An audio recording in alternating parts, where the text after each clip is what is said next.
Welcome to the Free Cities podcast. My name is Timothy Allen, and this is the official podcast of the Free Cities Foundation.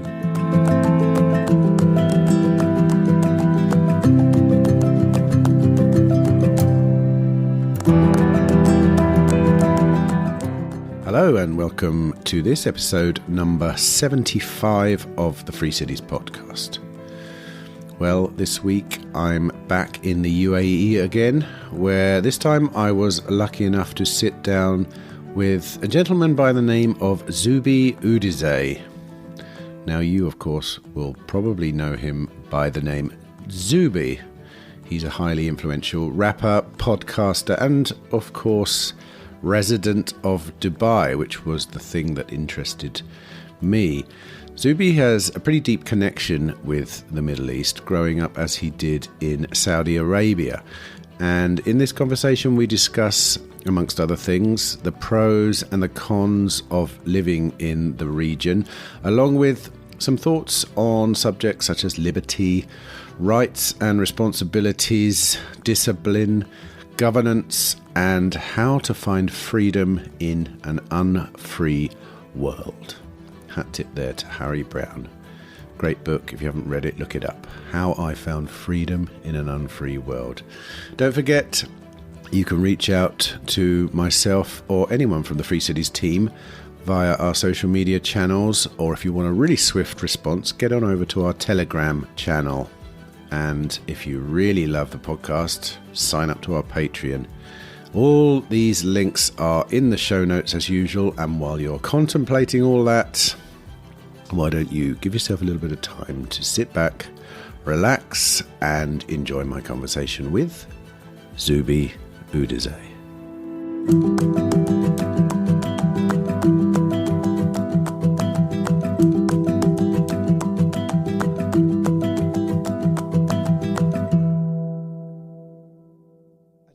What I'd quite like to start talking about then is Saudi Arabia. Okay, sure. Can I dig a little bit into what you did in Saudi Arabia whatever, when you were a kid? no problem. What is your history in Saudi Arabia then? Yeah, sure. So I was born in the UK. My family background is originally from Nigeria. So both my parents are Nigerian. I was born in the UK, in England. And when I was still a baby, I think around 1 year old, my dad got a job opportunity to work in Saudi Arabia.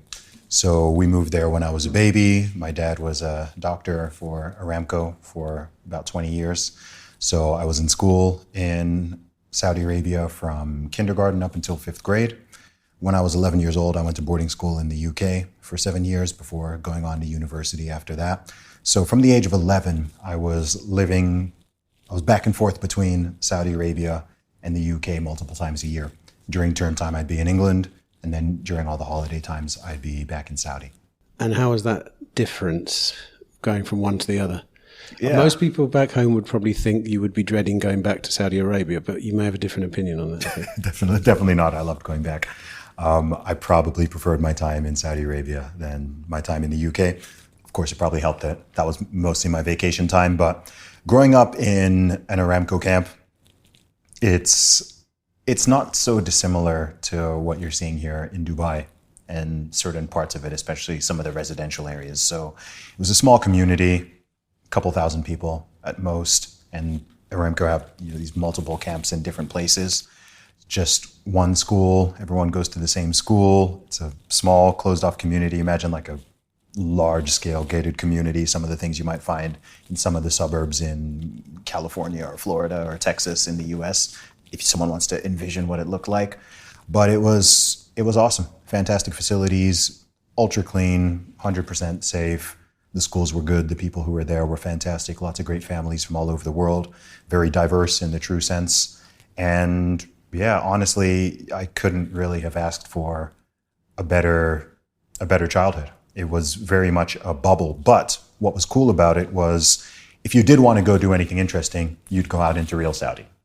So you're there in this small community. There's one school, there's one shop, there's just some, handful of facilities there. But if you wanted to go shopping For example, you'd go into one of the bigger cities, Al Khobar, Dammam, somewhere like that, and there you'd get to see more of what I'd call like real Saudi Arabia.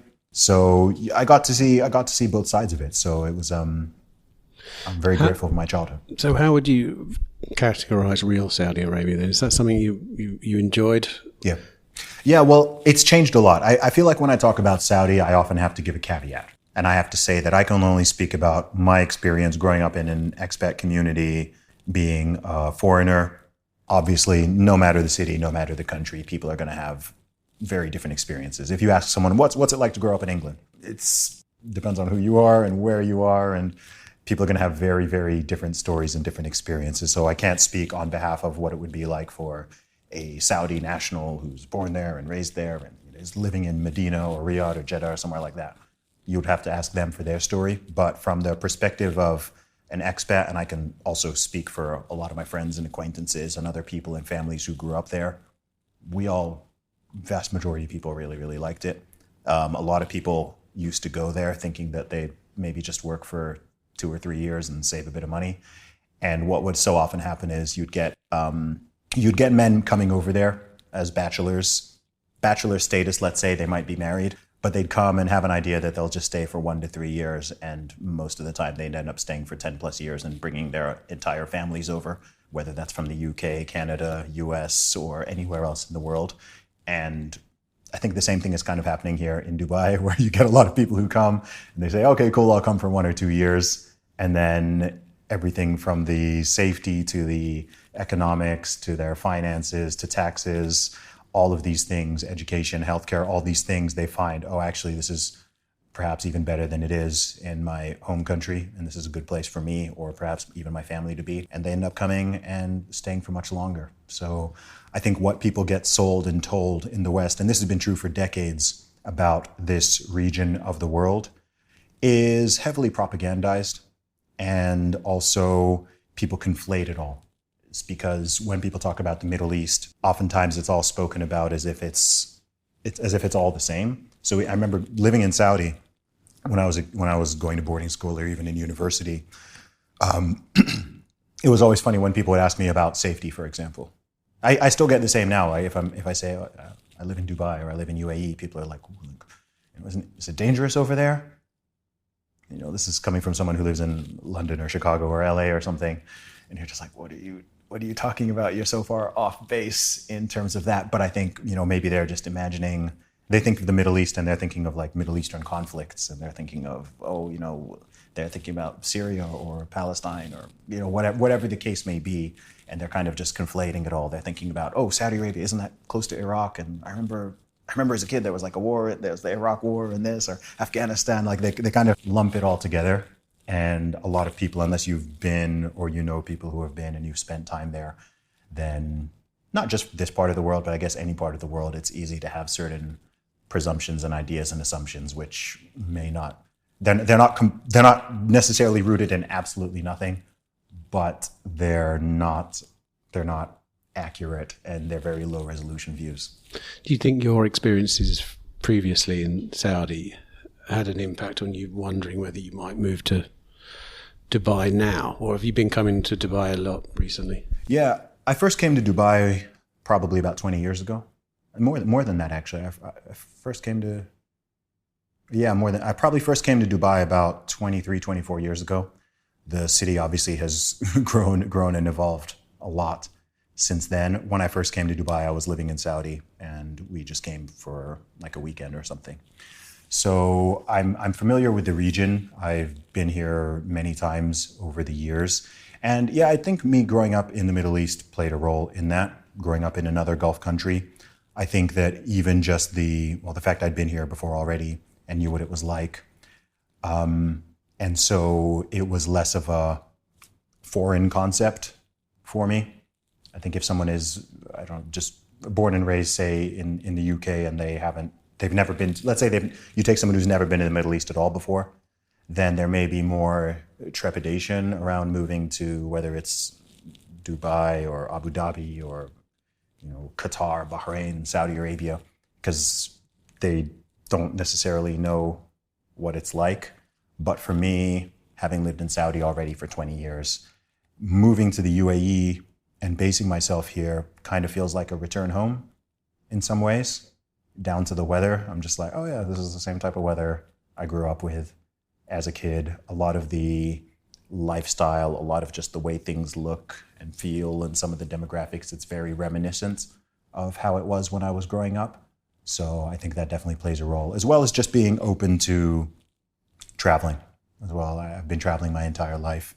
The idea of jumping on a plane, dotting off to different countries, for some people that seems very frightening and uncomfortable.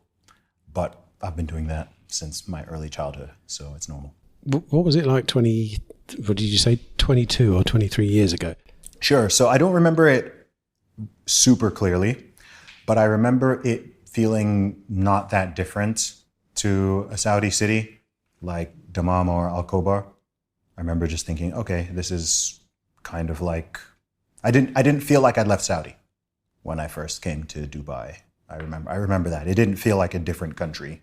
Did it have, how many skyscrapers were there back then? Gosh, far less than there are now. Like I said, it was a long time ago, so I don't recall it so well. But when you think of the Dubai downtown and what it looks like and feels like in the sort of skyline, I do not recall.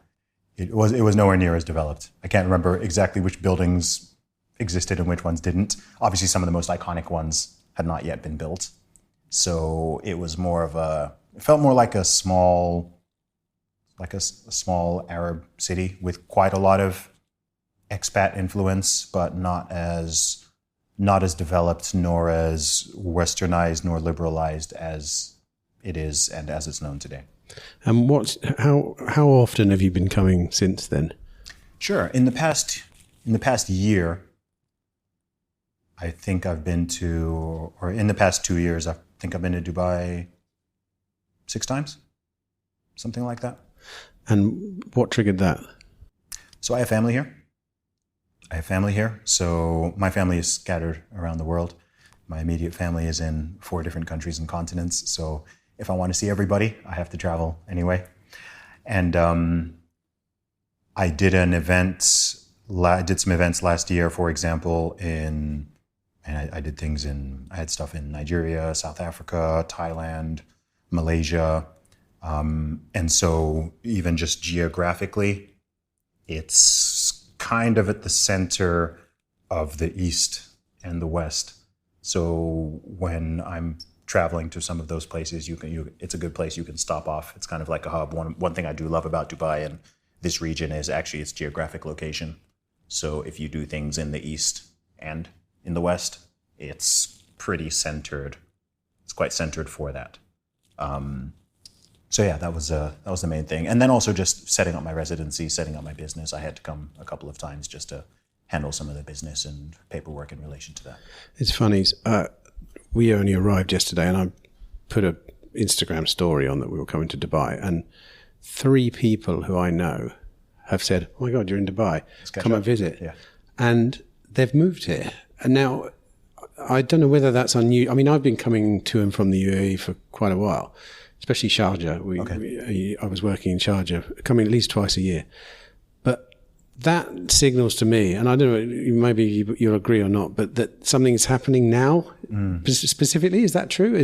There seem to be more people coming here now, especially more people who have a public persona. Is that true, or is that just me making it up? Yeah, I think it's true. I mean, the city is growing. The city is certainly growing. I think it's up to about 3.5 million people, and I believe they're preparing and projecting for about 6 million. I don't know the exact time frame of that. But I think one of the large things that's happening is just I guess you could call it the democratization of information. Now that we have the internet and social media and smartphones, and these things have been mainstream and rather ubiquitous for, let's say, the last 15 years, the free flow of information has broken down a lot of the information barriers, a lot of the mental barriers, a lot of the media barriers. So people can now truly see what places are like. When I lived in Saudi Arabia as a child, and I wanted to say it's 1995, and I'm talking to someone about Saudi Arabia and what it's like, what what information do they have to learn about it? They have the news media, they have whatever the TV tells them, whatever they see in the newspapers, maybe an encyclopedia. Most people don't know anyone who lives there or works there. They don't have any family there. It's this very foreign place and idea. And maybe the only things that they ever hear about it are things that might be negative. Whereas now, if you want to learn about any country, any city that you've never been to, if you're just like, I wonder what's Uzbekistan like?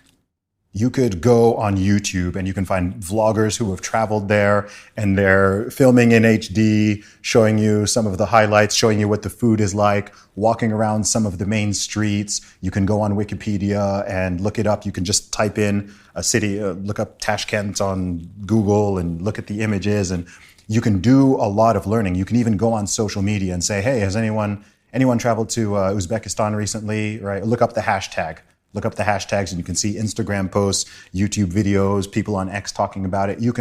So the free flow of information, I think, has broken down a lot of the barriers, and it's made the world, I think, a lot less scary as a result. So I think more and more people are saying, oh, actually, okay, Dubai. Oh, that rings. Maybe if you said Dubai to someone 20 years ago, a lot of people wouldn't have even heard of it, or they might be UAE, Dubai, like that sounds weird and scary. I don't know much about that.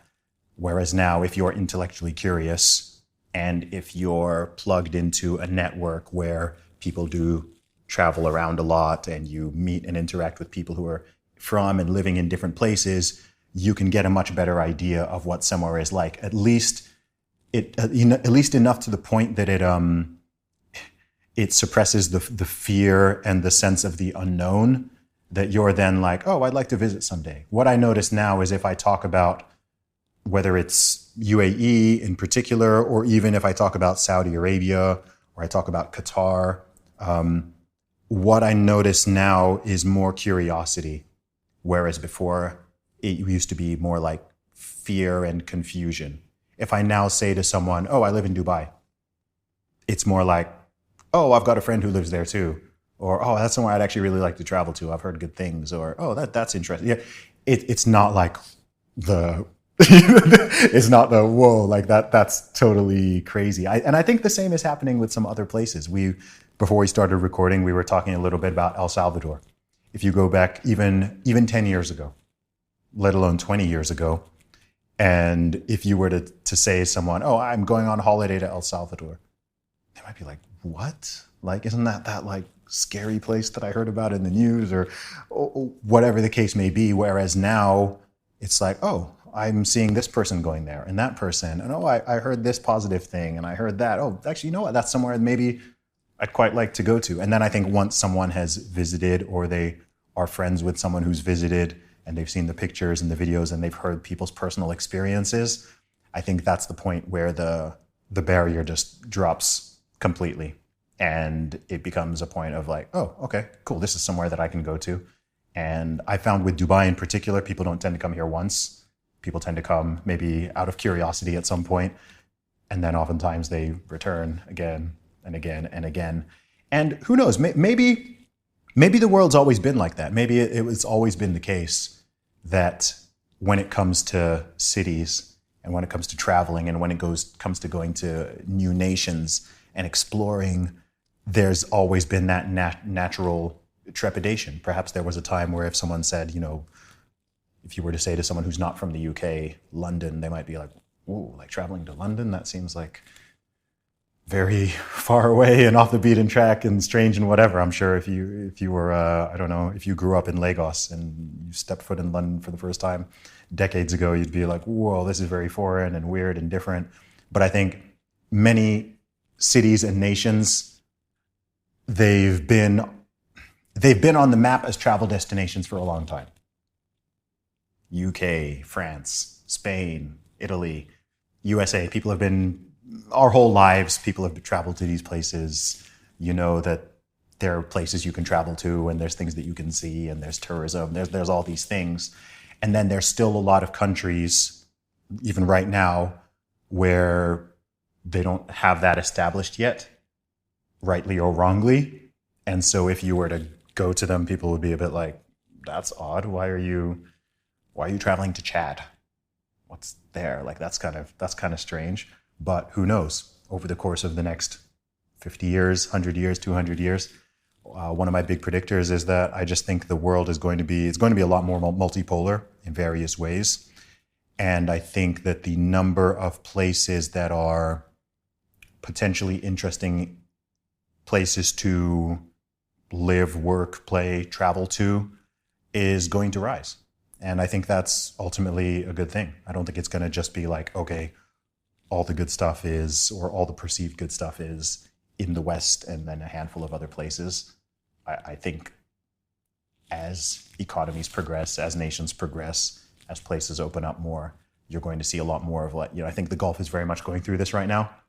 It's fascinating now that you've got people throwing events in Saudi Arabia, music festivals, boxing fights, WWE wrestling events. When I was growing up there in the 90s, even in the early thousands, that would have been unheard of. The idea of a music festival in Saudi Arabia, or like MMA or boxing, like having some huge event and people are traveling to Riyadh from all over the world to go to it, completely unheard of. Now, I mean, in the course of, when did they start really opening up the country? Around 2018.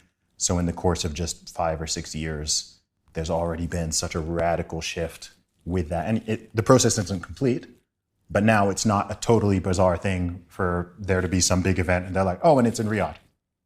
It's in Riyadh. 10 years ago, that would have been like, what? Where even is Riyadh? Now it's like, oh, Riyadh, cool. Guys, let's go to Saudi. Let's go to Saudi and check out the MMA fight. And that's where we are now. It's funny, you were talking about intrepidation and visiting London from Lagos or something. I grew up in Kent, right? And one time when we were young, went to London, and one of my mates dared me to go to the end of the Northern Line to Brixton. And we went down there and got off the train, and that was it. We got straight back on and came back. It's a very normal. Now it's all gentrified. Exactly. Not now, yeah. But I agree with you there. So what is it then, going back to Dubai, what is it about Dubai that people are seeing that's causing so many people to come here? What, in your opinion, what do you think the big draw is? Yeah, I think there are multiple big ones. A big one is safety.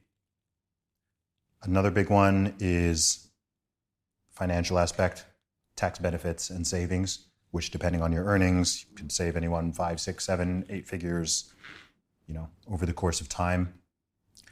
Another big one is so we've talked safety. Obviously, we've got taxes and finances.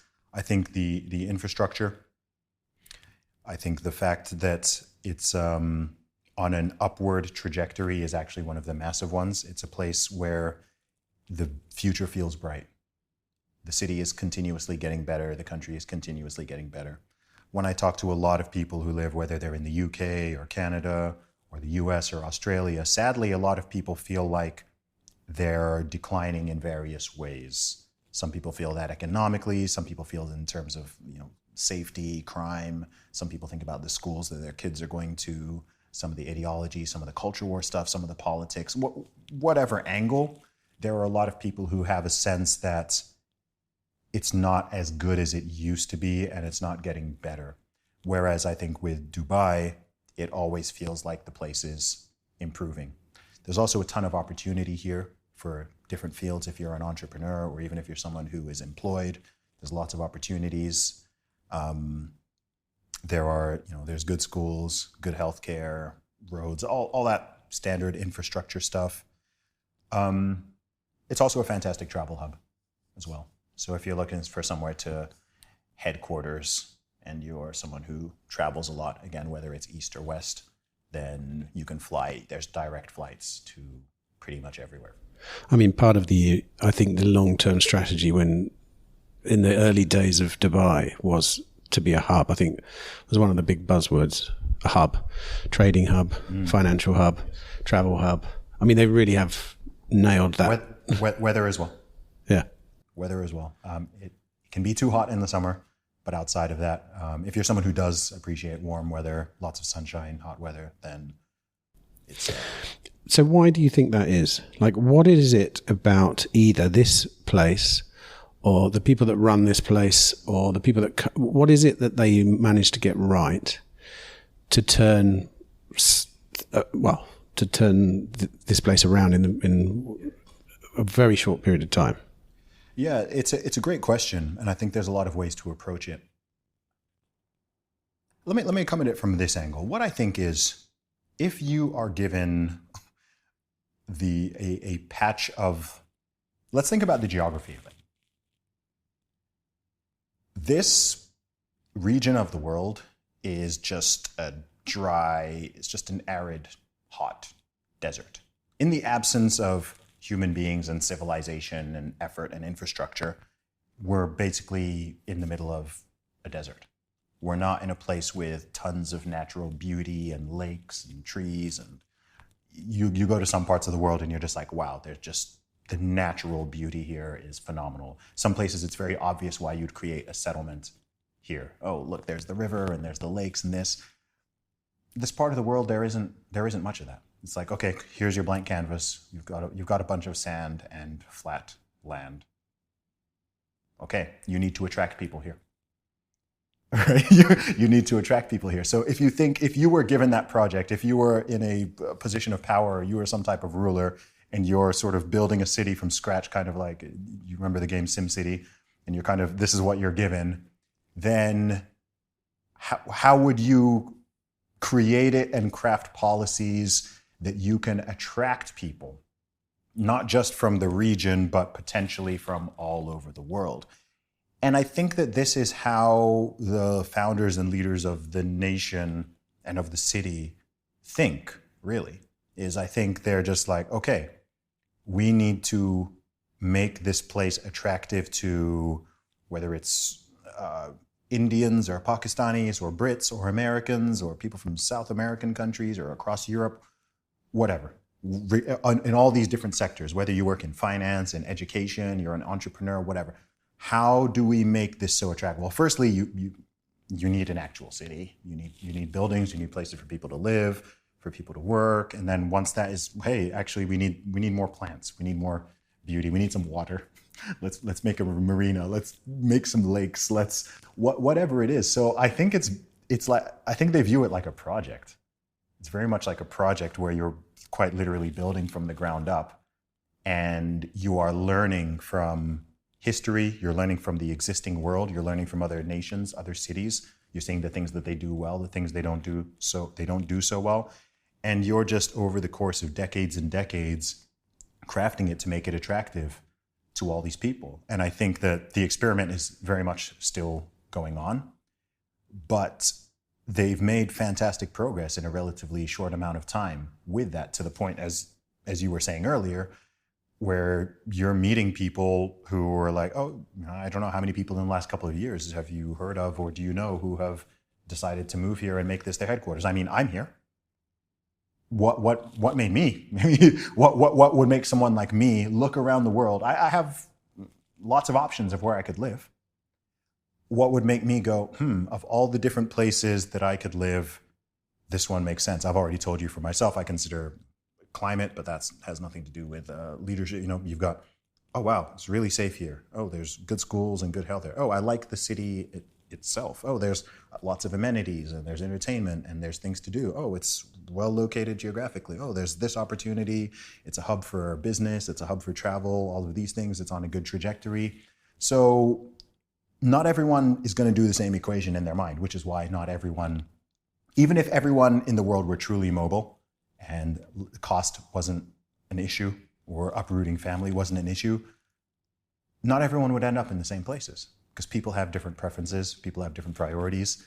There's places in the world where no matter what, I wouldn't live in just because of the climate. I'm like, you know what, it's just way too cold for me there. I don't care. The rest of it doesn't even matter to me, right? Then there's some people who are like, you know what, Dubai sounds cool, but it's just too hot for me. And I'm like, you know what, I actually get that. If you're someone who really doesn't like the sun and doesn't like heat, it's like, you know what, despite the tax savings, despite this, despite that, there's probably somewhere in the world that's better for you. It's a big world. And it's good it's like that. Otherwise, we'd have all 8 billion people all converging on the exact same places, and we wouldn't want that. So, yeah, I think that's why it's the way it is, and it's going in the direction that they want it to. And I think another thing that is that's smart as well is obviously this is a very oil-rich region. The whole Gulf region is very rich in oil and natural gas. But I think they recognize that you can't just rely on the oil money and the natural gas money indefinitely. So they're looking for various ways that they can diversify their economies and bring more people in from all over and even attract people as tourists, which is a whole other interesting revenue stream. And they're seeing how they can be sustainable as nations. And I think that's very smart and it's wise. And we touched on this earlier. And I think that the fact that you don't have the sort of bouncing back and forth between the political parties, let alone all the other cultural war issues that we have in our nations in the West, for better or for worse, it does allow them to plan further out. So in a country like the UK or in the US, it's very difficult to, let's say, have a vision for the year 2040. Because in 2040, who's going to be in power? Who's even still going to be alive? Like they think in 2-year frames and 4-year frames, right? It's this election cycle, that election cycle. In the USA right now, everyone's jacked up with 2024 election, right? And then after that, it's going to be 2026 midterms. And then after that, it's 2028 election. And it's this ping pong back and forth, which, people generally like democracy. I'm not here to, so discuss in detail the pros and cons of democracy, but it makes the long-term planning and long-term vision difficult, for sure. Some people may think that, hey, that's good, or that that's a reasonable cost to have democracy and that type of liberty and so on. But certainly, when you are able to plan, ahead and you're able to have a big vision, it's much easier to implement it. There are far less obstacles to it, and you can try things, see what works, and it's not just, okay, cool, you've got 4 years max to try to do whatever you can. Oh, and we're going to erect all these types of barriers in your way all the way across the spectrum. It's interesting. I don't even want to get too political, but I think it's interesting how a lot of the frustration that I see amongst people in the UK and amongst my friends and acquaintances in the US is, and it doesn't even matter what side of politics they're on, but people always feel like the leaders aren't getting things done and aren't doing enough. Some of that is lack of will. Some of it is lack of good vision. But a lot of it is just the system is intentionally designed to create a lot of barriers. There's a lot of process. There's a lot of bureaucracy. There's huge amounts of people involved. I don't even know how many people work for the U.S. government, but I think I don't know, it might be 1 million plus people, right? There's just top to bottom there's so much stuff involved that even if someone does have will and does have a vision, the system is intentionally designed to prevent them doing that. And I can see how if you had like a genuine tyrant or horrible authoritarian person who wanted to do something very bad, those checks and balances are fantastic.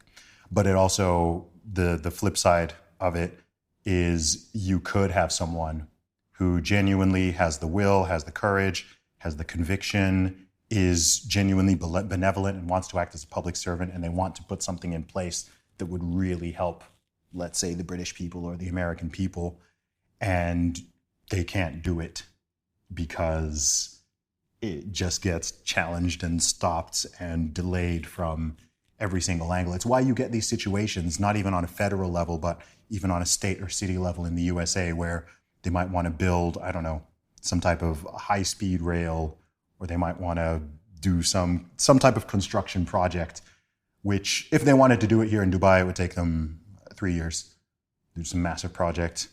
But there it ends up taking 30 years and costing hundreds of billions. And maybe it never even ends up happening because at every single point, it just gets stopped, it gets blocked, it gets challenged. And it's kind of hard for things to, it's difficult for things to get done in that way. Like, so I know someone's going to hear this and be like, oh, Zuby's anti-democracy or something. It's not that. It's just looking at it objectively and thinking of just answering the question of why are these things able to be done? Not just to be done, but to be done quickly. So we were talking about some of the things going on in Saudi Arabia and with NEOM. And if you look at even just look at the way they're planning and how far out it is, it's like, okay, by 2035 or by 2040, this is what we're going to have completed. This is what it's going to look like. This is where it's going to be located, whatever. And you can actually believe that it will happen. It's like, barring some crazy event, it will actually happen because there are not all these barriers. So there's just kind of okay, cool. Like, we'll do this thing. We'll start it now, and in 10 years' time, we'll have this there. It is interesting that democracy is one of those things that you can't challenge. It's if you mention, if you even utter the word that maybe democracy is not a good thing, back home, it's heresy. It's literal heresy. It's heresy. But it's interesting because the places you've described, Saudi has a royal family, long-term thinking. Dubai, all the Emirates have families as well. But you're right that, and I'm not by no means am I a fan of democracy myself. I think it disenfranchises the majority of people in its current form. Mm. I mean, you can oust 49.9% of your fellow citizens. That's unfair in the beginning, let alone the fact that no one does what they say they're going to do anymore. And I don't know if you've noticed that one as well, even again, when they get in. Yeah, but why? The thing is, oftentimes, to me, that doesn't surprise me. Because as I already talked about, so much of the focus is on getting in. Hmm. The focus isn't on what are we going to do when we get in and the very short amount of time we have. I mean, how long are the average UK prime ministers lasting? Like 2 years? Yes, if you include the last one. Yeah, so much of the focus is on. I find that fascinating with the elections. So even if I look at the US climate, not just this cycle, but previous ones, the focus is always on winning, right? How can the Reds win or how can the Blues win? Right? How do we win? Win. We want to win. This is the best candidate to win. It's not. People are not even thinking of who's the candidate who would enact things that I like and I agree with and I think would be good for the country. It's who's the guy or gal that we think is going to beat their guy or gal. It becomes like a team sport mentality, and probably doesn't help that it's binary and you've only got two major parties as well. And it can be interesting and it can be entertaining, and I understand people kind of get caught up in the spirit of it all, but ultimately it means that things often do not change for the better, and it means that when the politicians get in that place, there's not a lot of accountability. You don't really need to fulfill your campaign promises, because as long as the promises sounded good enough for you to win, then that's kind of job done. You could make all the promises and say all the right things and have the right haircut and speak in the right tone, and then you get elected, and then you don't actually do much. Maybe you tried to, but you got blocked, like I told, or you just don't do it. There's not a lot of accountability. There really isn't. Do you think there's always been that flaw in the democratic system, or do you think it's a sign of the times? That's a great question. I think every system. There's no perfect systems, obviously. And by me making these observations about democracy, this is not me promoting or advocating for dictatorship or outright monarchy or something like that, right? Those obviously have flaws in their system. There's no perfect system, and I don't think that we always like to just say that, even though it's very obviously the truth. Everything is about trade-offs. I think it was Thomas Sowell, the famous American economist. He said, "There's no solutions. There's only trade-offs," and I think that's very much true. There's always going to be trade-offs. There's nothing that's perfect. So I think that democracy as a whole. I mean, even if you were to just have like a pure democracy, there's a reason why lots of countries don't even do pure democracy, because pure democracy would just be mob rule. Right? Majority wins, and that's it. And that's obviously a flawed system. That just means if you can get, 51% of the population to agree with someone or vote for someone, and then it just becomes like totally that's all it is. That's why USA has electoral college in various places. They have different ways to balance it out to stop the system being sort of hacked in ways that it could be, or being hijacked. So yeah, I don't think there's no perfect system, man, unfortunately, and that comes down to humans. Human beings are flawed. Human beings have a sinful nature, and when people get into power, the biggest fear about monarchies or dictatorships. It's interesting because if you say dictatorship to someone, it immediately provokes thoughts of fear and scary and horrible. And I mean, in theory, if you had a dictatorship, but the dictator was like an angel, then it would be better than all the other systems that we're dealing with. The problem is we're dealing with human beings. So the reason why it's scary and can and has been deeply problematic and murderous at worst is because if you give one or just a handful of people absolute power to do anything and everything, and they're essentially above the law because they just create the law and they pick and choose what applies to them and what doesn't, then if you do get someone who's got a dark heart, or you get someone who's got perverse incentives, or they're just a bad person on any level, that power can be terribly abused, terribly abused. And so that I think that's on a basic level why people are like, democracy is better than that, because even when it goes bad, it's hard for it to go as bad. But I guess on the flip side is when you do get someone who is good, or something wants to be done, it's also hard for it to happen, because the same system that's designed to prevent the abuse of the system and the citizens can also function to block something that would be very much for the betterment of the nation and the people. What's your opinion then on devolution of power, decentralization of power? Yeah, obviously, can play a large part in mitigating those kind of things, or even federating federal. Do you have a preferred? If you put yourself in the position of being able to choose a governance model, yeah. You're Zuby of country X. If you could, would you relinquish power? Would you take the reins? What's your governance model? As in, if I were put in charge of a country? Say you were a family, let's face it, Dubai, Sharjah, all of these places, they're family-run places, royal families. And say you end up suddenly 50 years ago, shit, I'm the head of this family.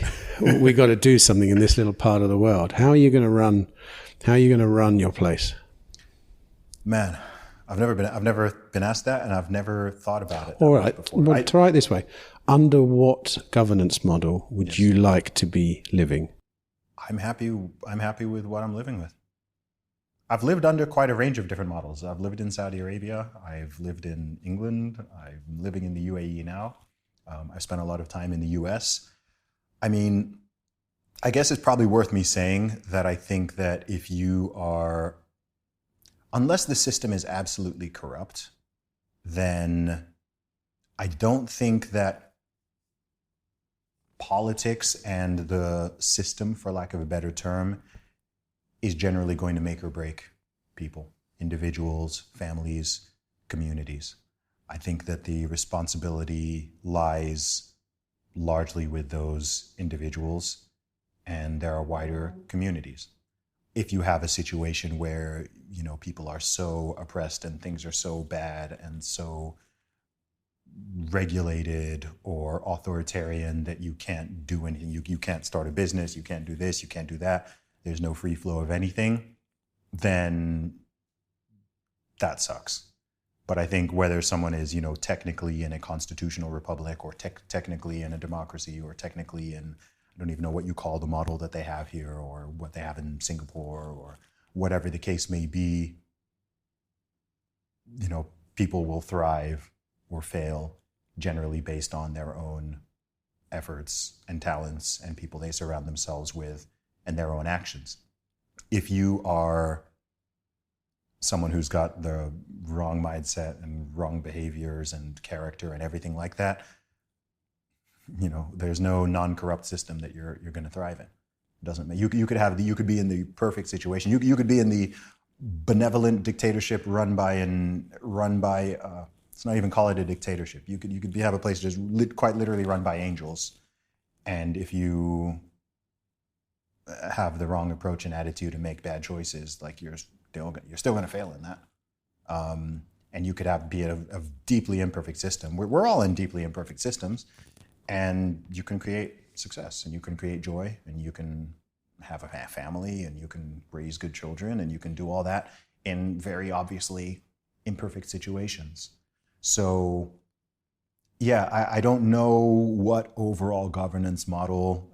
My hypothetic optimal would be like some type of dictatorship or community of small, I don't know what you call it, small committee or something. And it's quite literally angels. It's like perfect otherworldly beings who they have zero corruption, perfectly pure hearts and intentions and everything. I think that would technically be the sort of optimal governance model. But we have to come back to reality, and we're dealing with human beings. And within that, I don't know exactly what it is. I'll tell you what I also don't think is, I don't even necessarily think that it's the same for every place and peoples. So, and I think this experiment has kind of run. So I think particularly from the US perspective, but wider perspective, because UK and other nations have gotten involved in this, this idea that we've had over the last few decades we need to spread democracy. We need to spread democracy all over the world. Right? Why are we starting a war? It's not a war, we're just spreading democracy, right? However people want to frame it. And number one, I think, that's dubious in itself. But I think also the idea that you can just take a model, and that same model you can sort of overlay across any geography, any people, any group of people, regardless of their history and their belief system and whatever, and everything is just going to work. I don't think that's true. I don't even think it's true within the West. I don't think you can just take the social economic system and the social economic system of Iceland or Denmark or Norway and stick it on top of the USA. I don't think you can take the US system and just drop it on top of the UK and everything will work fine, right? People ask me, I get asked quite a bit about the Second Amendment. I very much support the Second Amendment for the USA. I don't advocate bringing the Second Amendment or an equivalent of it to the UK, because I know it wouldn't work. The history is different, the culture is different, the existing attitudes are different, the way people even view things like rights, positive rights versus negative rights between the countries is different. I love the US, I love the UK, I spend a lot of time in both of them, and I understand this, and I've spent time to understand why these things exist, but you can't just overlay it on top of the other. You can have nations, particularly predominantly Muslim countries, where where I grew up, alcohol was totally illegal, completely illegal. And it made sense. It makes sense for the country. I actually wouldn't advocate generally legalizing and totally liberalizing alcohol in Saudi Arabia. Why should they? Why would they? Do the people even want that? Right? Similarly, I don't drink myself. I'm not a big fan of alcohol. I don't care if other people drink, but I'm generally not a fan of it. I don't think it's a net positive to society. Would I advocate banning alcohol in the UK? Absolutely not. That would be crazy. It wouldn't even work if you tried to. You see what I mean? So you can't just sort of take one thing. I don't think this is the model, and we can just put this across 200 different countries, and we expect it all to work. Things are informed by culture, history, religion, demographics, lots of different things. And that's ultimately good, because it's part of what makes traveling interesting. Imagine a world where whether you go to Japan or India or the UK or Australia or Germany, and they're all just the same. Same demographics, exact same culture, same food, same rules, same laws. I think sometimes people think that everywhere should be more homogenous, and I actually push back against that idea. I like the fact that different countries and cultures have their different ways of doing things. There may be some that I feel more comfortable with, or I feel I'd rather live in, or I even feel are more moral and ethical in terms of my framework. But I wouldn't want this just homogenous, let's make everywhere. Let's turn everything into the USA, or let's turn everything into the UK. Let's just make everything exactly how it is. Like, I wouldn't want that.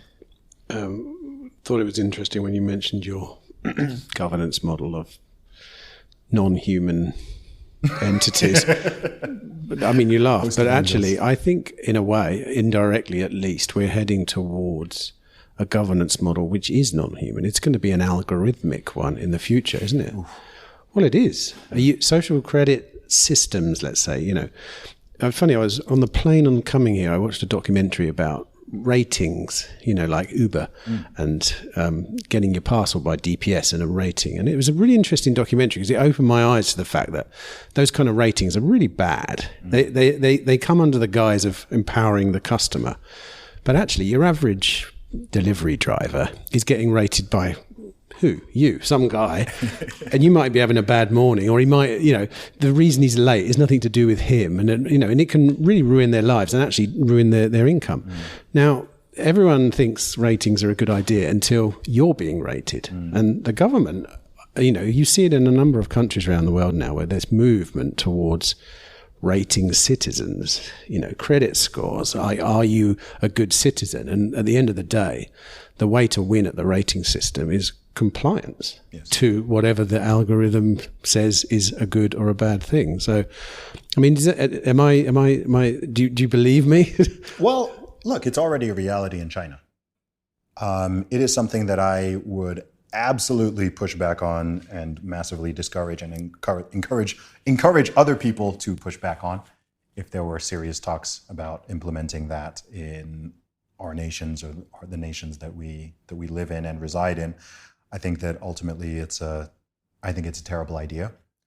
I think what is interesting about it, and I don't think I've ever thought about it from this perspective before, but it's something that non-digitally exists and always has.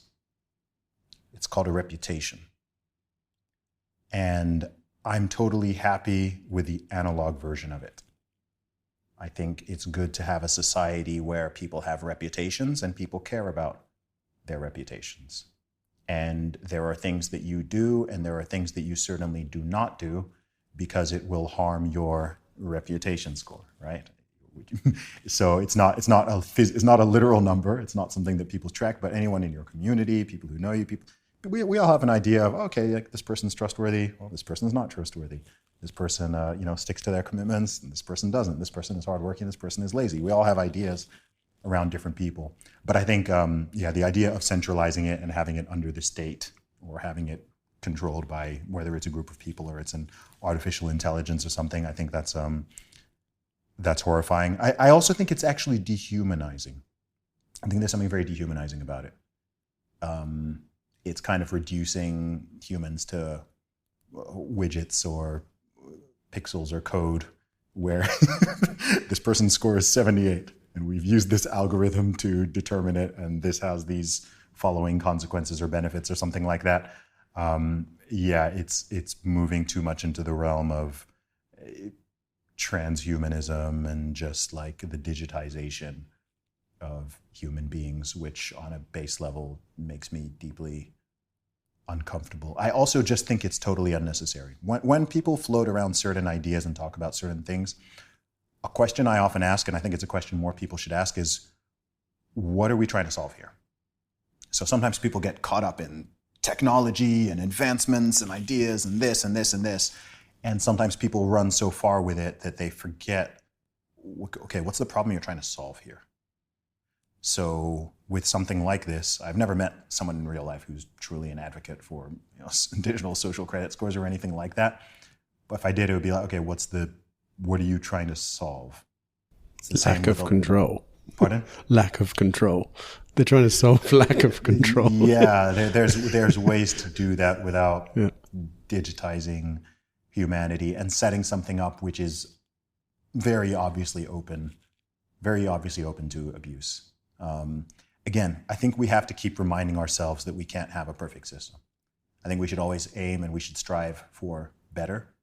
But even just the notion, something that I believe we all care a lot about, is the idea of liberty. And liberty, like everything else, has trade-offs. It's a little bit messy. Say we focus even on something as simple as freedom of speech, something that's been a lot of debate around freedom of speech over the last few years. And I don't think it's correct to pretend that freedom of speech has no potential downsides or concerns or potential issues. It does.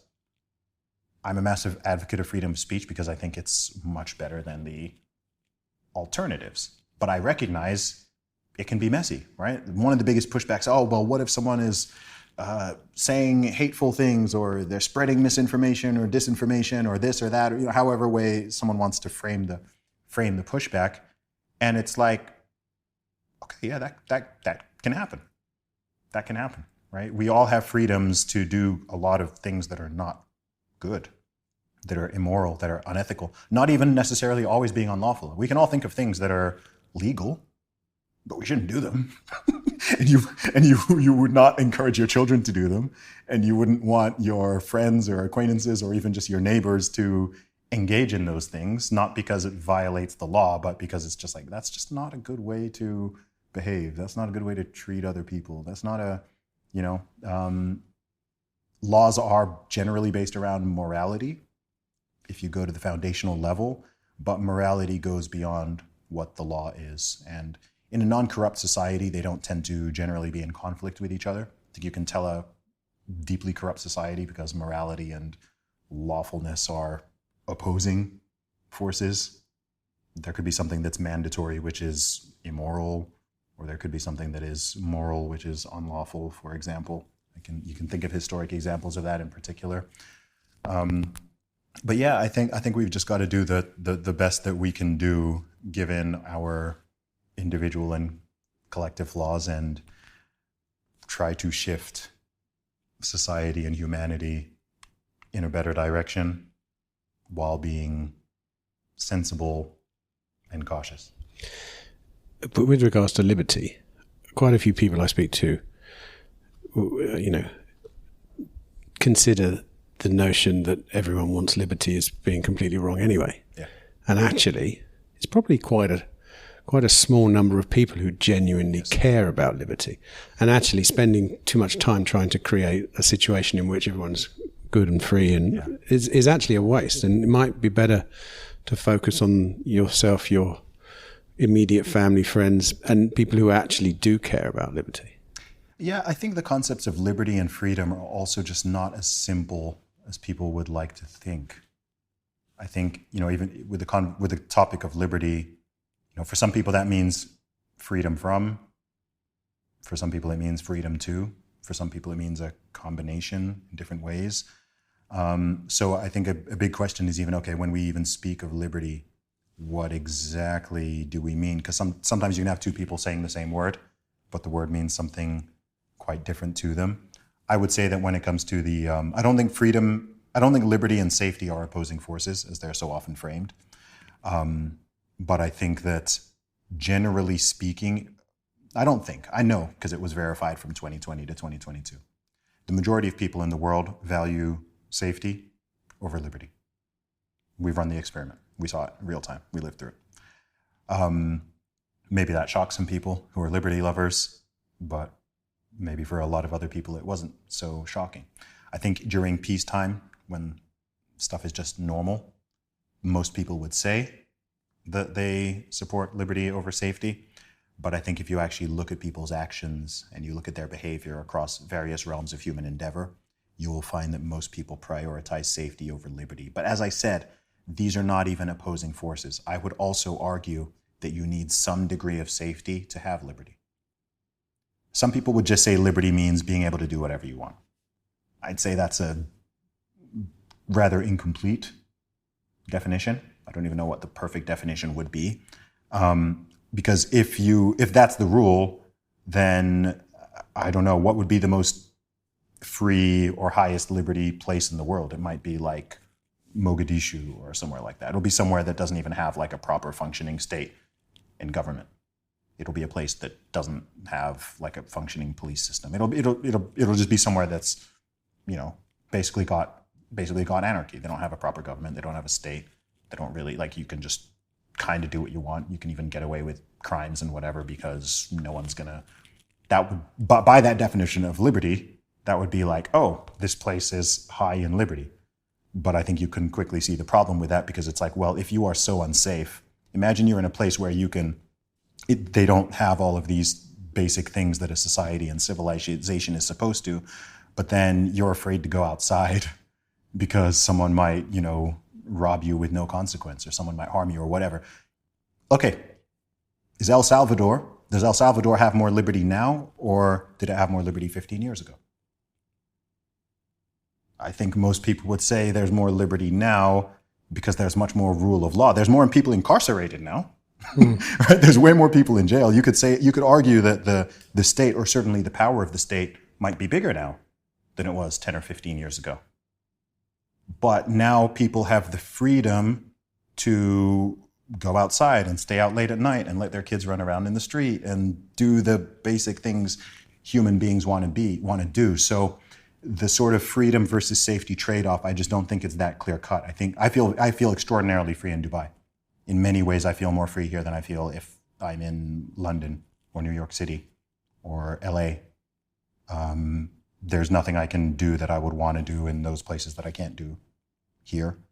And in fact, maybe there's more that I can do because I don't have certain fears or concerns or worries or whatever the case may be. So it's not so simple. You could also, if we want to add another dimension, we could even talk about taxation, right? If you go to jail for not giving 30, 40, 50, however much percent of all the money you make to the government, are you free? If you live in a place that on paper is more authoritarian, but then they're like, hey, we're not even going to tax you, versus you live somewhere which is supposedly more liberal and democratic, but they're like, okay, we're 45% of all your income, that's going to the state, which is more free. Again, it's not so clear cut. That's all the point I'm making. I don't even know how these things factor in. And I think for everyone, again, I think for each individual, the equation is going to be different because people care about different things. I've met people who live in Scandinavian countries who are totally happy for 50% of their paycheck to go to the state, and in return, their healthcare is covered and their schooling, education is covered all the way up until university. Same for their children and whatever. And they have this idea of this more sort of collectivist, socialist approach, and they're totally happy with that. And then I know people who move to the UAE because they don't want to pay taxes, or they want to go live in Paraguay or Uruguay or whatever the case may be. People are different and they have different priorities. Have you got, what's your advice then for someone? How do you best live free in your own unfree world, and take away the ability to geographically move? Because I think most people find themselves in a situation where they can't just up sticks and go where they want. So that's a huge question. I think that's quite a philosophical and even religious question. Because again, people view freedom very, very differently. I think to maximize freedom, you need to live by a code, and you need to have discipline. I don't think my version of freedom is not just as simple as I can do whatever I want. That just sounds like juvenile, self-destructive, immoral, unethical behaviors and bounds, right? A lot of my freedom comes from discipline in various ways. I live a more free life now because of discipline I had from my late teens through my 20s, through my early 30s, to put myself in a certain position with my career, with my finances, with whatever, which has opened up more of the world to me and more opportunities. But that came from discipline. If I just, slacked off for the past 10 or 15 decades, I'd actually have a lot less freedom now because I wouldn't have the cushion and the opportunities to do some of the cool things that I'm doing now. So I think there's a Jocko Willink who says, discipline equals freedom. So I think there's definitely a discipline component there.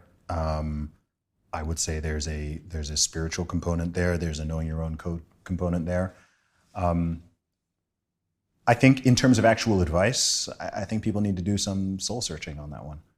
I think people need to really think about themselves, think about their values, think about their code, their principles, their goals, their aspirations, what these things even mean to them, and then take the actions necessary, which will require discipline and will require work to maximize their opportunities in the situation, not just for themselves, but I think this is even more important if you do have a family, if you have got children, if you have got people who are relying on you in various ways, whatever the size of that community, then I think that's what it is. I don't think it would be a wise sort of freedom, again, coming back to that juvenile definition of freedom, if you are a married man with children, right? Someone could say freedom is, just quit your job and just go vacation in Hawaii and ditch your wife and kids and you're free. Go do what you want. Everyone would be like, that's completely insane, right? Someone could say that that's freedom, but people would be like, no, like that's not what it is. But you work hard and you have discipline and you set things in and you have a long-term vision so that you can set yourself up and your loved ones and your dependents so that they can have more freedom in the future and they can have opportunities and they can also be safe and be protected and so on. So it's very multi-layered. I think it always has to, maybe the best way to balance it as well is, even when people talk about rights, every right comes with a responsibility. So I think talking about rights is really, really important, but I think we should talk about responsibilities at least as much as we talk about rights.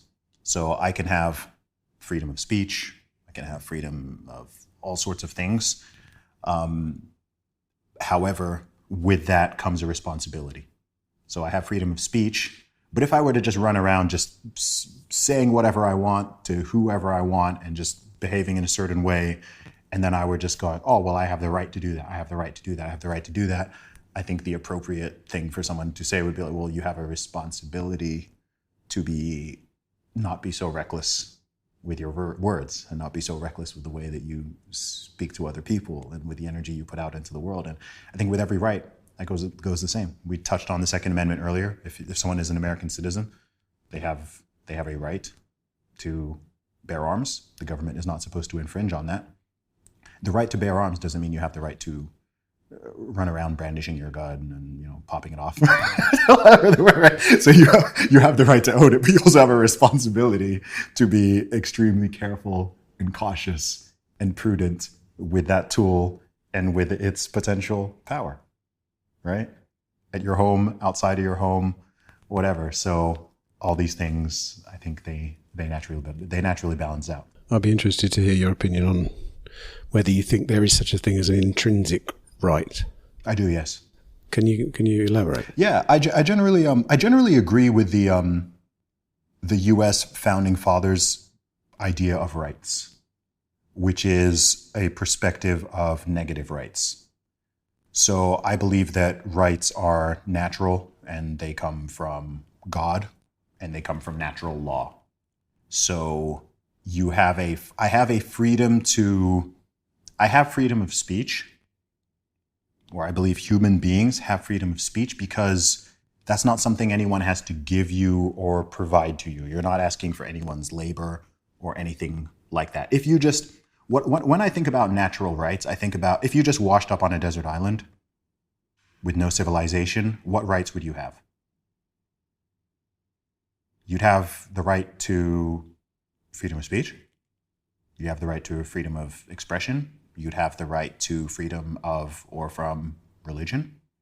You'd have the right to private property. You can pick up a stick. Okay, this is my stick now, as long as it's not someone else's stick.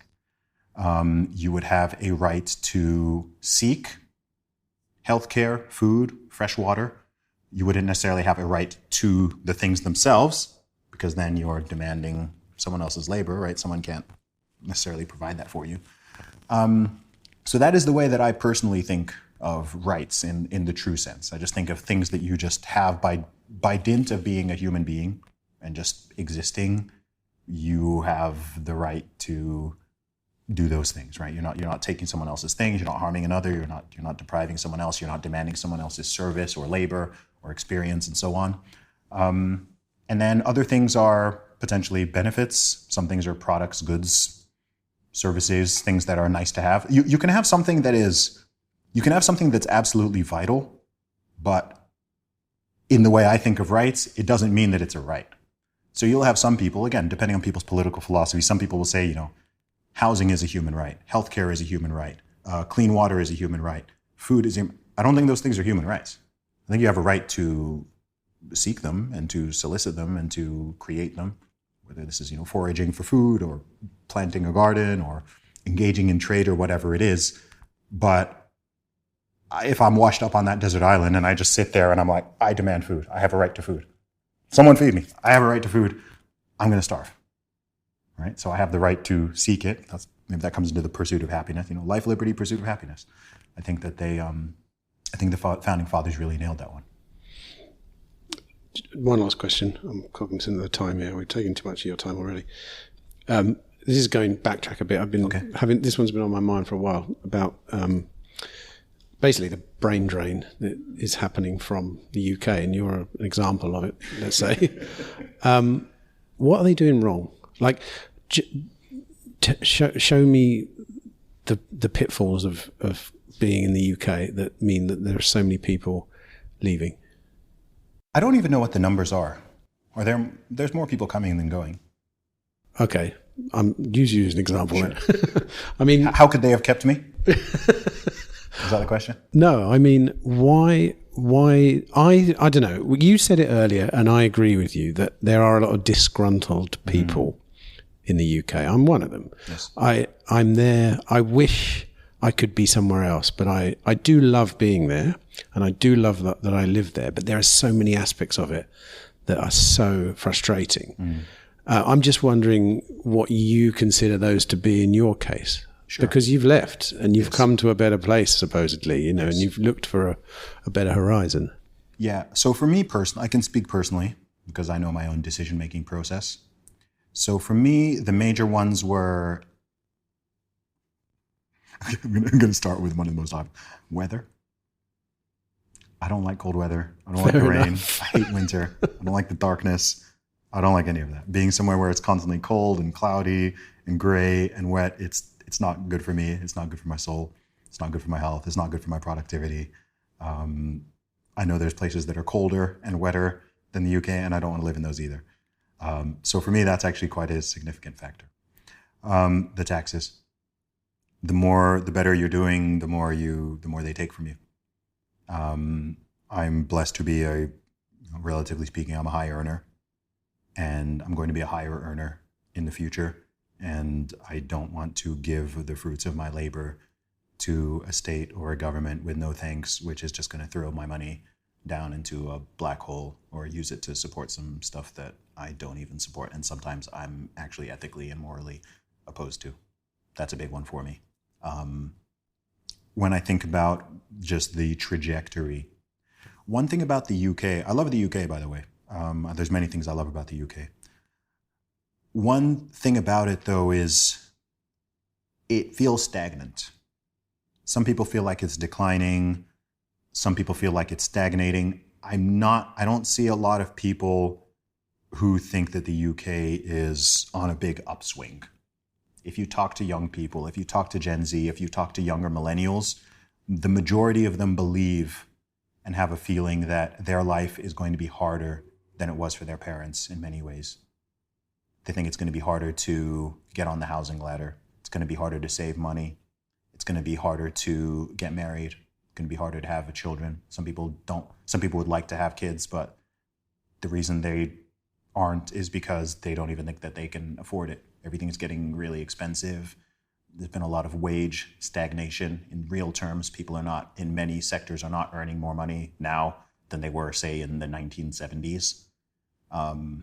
So you could have multi-decades, and wage growth, when you factor in inflation, has really just flatlined in some cases. In some sectors, it's actually decreased. That doesn't bode well. For me personally, the approach to how they handled a lot of the stuff during the so-called pandemic really also pushed me out. I know other countries, a lot of countries went down a really bad route, but that was a significant factor for me. And then just simply opportunities. With what I do, I don't have to be geographically fixed to any location.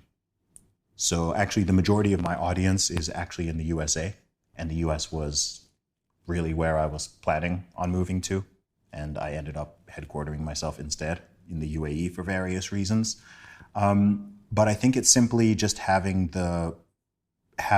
better options and being in a position of my life. I'm in a really unique position of my life that I've never been in and never will be again.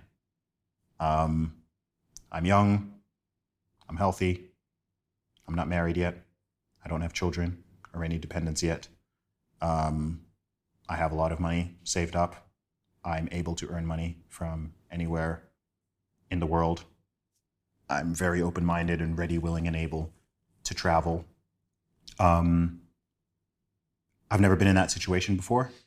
And once I do have a family and I do have dependents and I have got other people relying on me, and let alone decades after that when I start getting older, I'm just in this unique position where it's like, okay, the world's kind of my oyster.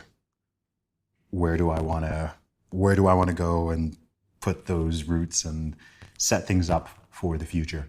So when I do that equation and I think of all the things that I care about, for me, the UK is just not the best place for that. It doesn't mean that I don't like it, or I'm unpatriotic, or I think it's a terrible place, or whatever. No, none of those things. It's just that, there's a better option there. Moving to Texas would be a better option. Moving to Florida would be a better option. Moving to Dubai, for me, is a better option. There's various places where it's just like, okay, when I consider all the things I personally care about, it would make more sense for me to be here than to be there. So in that sense, it's just a very rational decision. Just finally, what about America? You spent quite a bit of time in America. How do you think America are doing with regards to keep innovating, keeping their population at home, not losing people Well, in the U.S., most people don't even have passports, so they probably don't need to worry too much about most Americans leaving unless things really got disastrous. But I think what's fascinating with the U.S. is there's a huge amount of migration that's going on within the nation. So for the first time in history, at least for the last couple of years, California, for example, is actually losing people on net. Places like Texas are growing, Utah, Florida, various states are growing, and then other ones are losing people overall. There's just so much migration that's happening within the country. If you go to Austin, Texas, or Nashville, Tennessee, and you're talking to people, I don't know, let's say under the age of about 40, you could have a group of 100 people and you ask, how many people moved here within the last 5 years? And 50, 60% of them moved from somewhere else in the last couple of years. So that, to me, says a lot. People do want to go where they're treated best, or at least treated better. And young people in particular, because it's easier to up sticks and move and go on those adventures when you're younger. It's not impossible when you're older, but it's easier. It's easier when you're younger, especially if you don't have a family yet. And so people are doing it. I think one huge advantage of the US is the fact that it is huge. So you have at least 50 different jurisdictions with the 50 states, and because of federalism. And they've got their own rules, cultures, geographies, climates, ideas, time zones in some cases, ways of doing things. So if you're in the UK and you're disgruntled, there's not really, within the nation, whether you're in England or Scotland or Wales or Northern Ireland or, moving from Manchester to Liverpool or from Birmingham to London or from London to Bournemouth, it's not as significant as moving from New York City to Miami, for example, right? You're still going to be dealing with the same weather. Culture is very similar, the same law of the land. So UK is a very small island, and the US is just vast. So without even leaving the USA, there's so many areas and pockets and peoples that you can be amongst that you can probably find a place that you will be happy without actually leaving the country. So I think that's the real difference with the US. The best places in the US to me are far more appealing than even the best places in the UK. But the worst places in the US are to me like far worse, far worse than the US operates in a larger window. There's places there which are just, you'd go there and you're like, wow, there is nothing this awful in the UK. But then the nicest places are also better. There's just a bigger scale and spectrum. That's how I see it. Well, it's fascinating that you've chosen to come and live in Dubai, I think. And I wish you good luck with it. And thanks for talking to us today. It's been a phenomenal conversation. Thank you, Zuby. Thank you.